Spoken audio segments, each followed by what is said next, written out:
She said it's a off section. If she says a off section, brother, she ain't the only one. The prostitute ain't the only one. Old boy is off also. Okay, so the Diddy situation is obviously blowing up right now. It's been insane to watch with the raids and everything, but honestly, a lot of people have been talking about theories surrounding him for years, especially when it comes to Tupac and Biggie's deaths. Everyone's got an opinion, right? But I came across some info that's a little different, a little more direct. Let's say, basically, Gondil, who was Diddy's bodyguard back in the day, is claiming that Diddy had way more involvement in those murders than anyone's ever let on. And this isn't just some random dude on the internet. Deal was there. He was literally in the car when Biggie got shot. He saw things, heard things, and now he's finally talking. Stevie J and Mace went to a basketball game together. Those Crips pulled them to the side and told both of them, it's Puff we want and it's Big we want. Stevie J should have been talking about, he didn't tell Big nothing.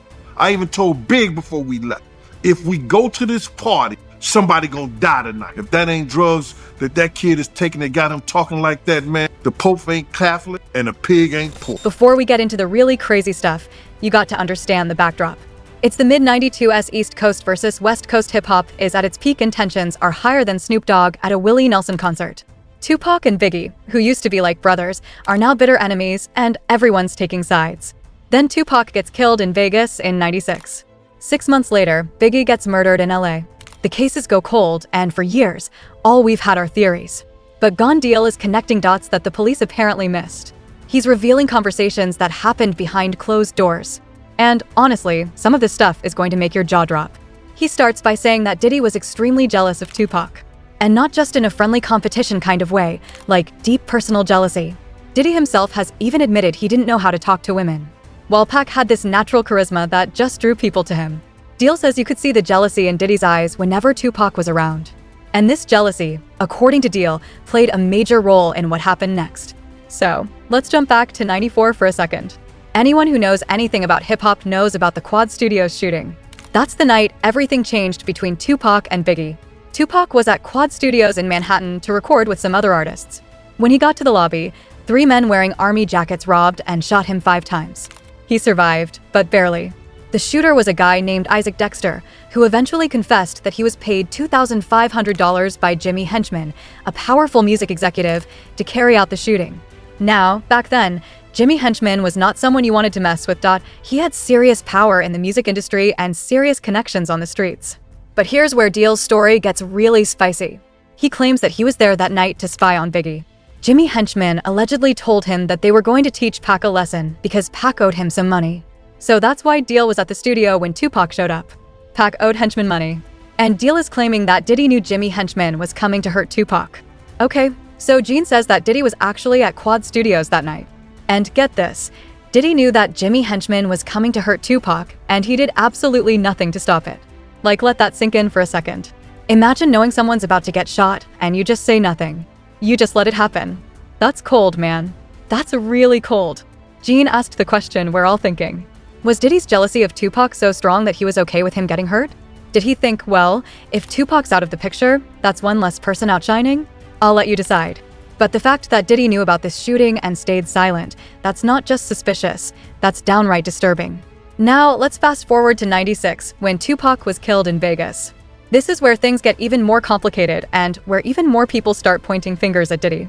Kirk Burroughs, who was the co-founder of Bad Boy Entertainment and worked directly with Diddy for years, came forward in a Netflix documentary called The Reckoning with some serious allegations.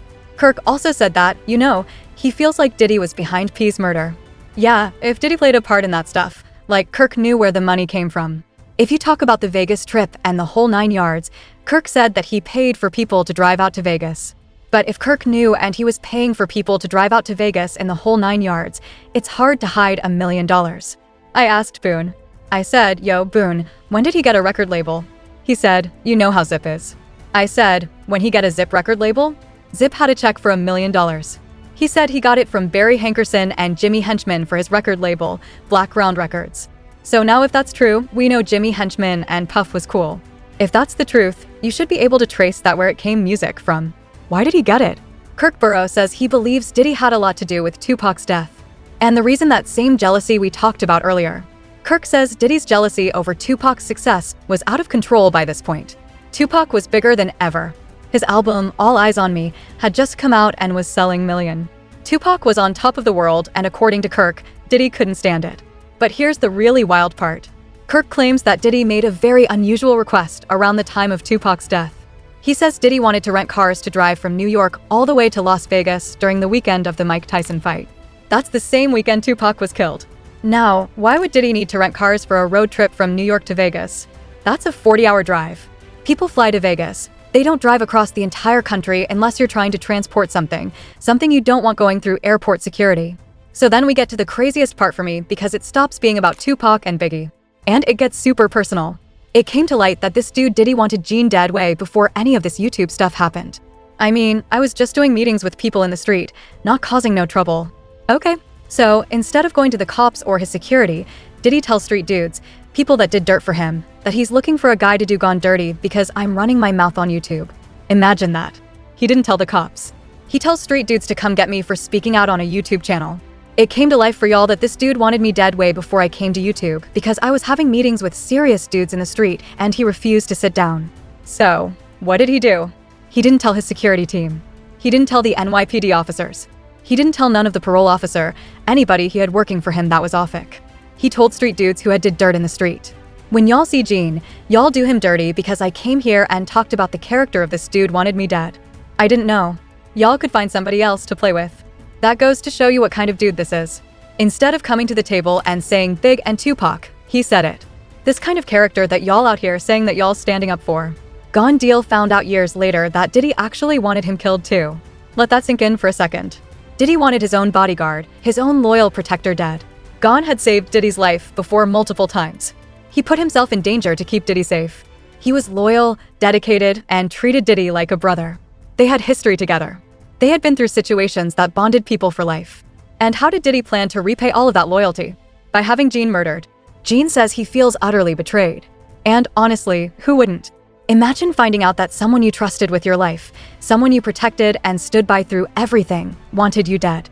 And the worst part, Deal says there was no valid reason for it. He didn't betray Diddy. He didn't steal from him. He didn't disrespect him. Diddy just decided that Gene knew too much and had become a liability. That's not just betrayal. That's pure evil. That's sociopathic behavior. Deal calls it maniacal, and I think that's the perfect word for it. You have to have something seriously wrong with you to want to kill someone who's been nothing but loyal to you. Someone who saved your life, someone who had your back through everything. But that's who Diddy is, according to Gone. That's the real Diddy behind the fancy suits and the smile and the public image. A man who will eliminate anyone he sees as a threat, even the people closest to him. So, what do you?